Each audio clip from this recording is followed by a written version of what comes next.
బాగా మంచిది. మాట్లాడాలంటే నాకు కొరకు లేయా గురించి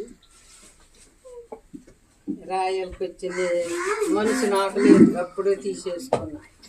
కానీ రూతు వేస్తారు అలాగ దేవుడిని వెంబడించాను. నేను కూడా దేవుడిని వెంబడించాను. దేవుడు నాకు నేర్పించమని అందరూ ప్రార్థన చేయాలి.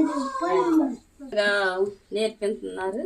నాకు వచ్చి రాను ప్రార్థన మీరే నేర్పించండి. అసలు రావట్లేదు, వస్తాను అనుకున్నాను కానీ రావట్లేదు. గుర్తుంది స్త్రీలు కొడుకు నేను. అయితే అందరికీ నా ప్రైజ్ గారు 5 గంటలకు లేసాను అక్క. ఎసరు పెట్టేసి పెద్ద కొండ యాకోబు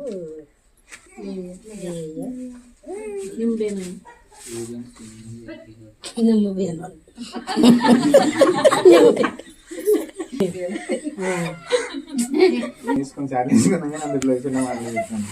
యాకోబు వాళ్ళ లాభాన్ని మామయ్య మోసం చేసినప్పుడు ఆయన ఎవరి దగ్గరికి వెళ్ళలేదు, ఒకరి దగ్గరికి వెళ్ళలేదు. ఎవరి దగ్గరికి అంటే దేవుని దగ్గరికి వెళ్ళాడు. దేవుని దగ్గర అడిగినప్పుడు దేవుడే కాబట్టి అక్కడికి వెళ్ళమని చెప్పిండు. కానీ ఆయన భార్యలు ఉన్నారు, వాళ్ళందరూ ఉన్నారు, ఆయన దగ్గరికి ఏం చెప్పలేదు. దేవుడు చెప్పాక వెళ్ళి చెప్పిండు ఆయన. అలా నేను మళ్ళీ ఇప్పుడు ఏదైనా విషయం వచ్చినా నా ఎవరు వచ్చినా నేను మనుషులు కలిసి చూడకుండా దేవుడికి చూసేలాగా నాకు ప్రార్థన చేయండి. అది అట్లా చెప్పాలి. నేర్చుకున్నది ఏది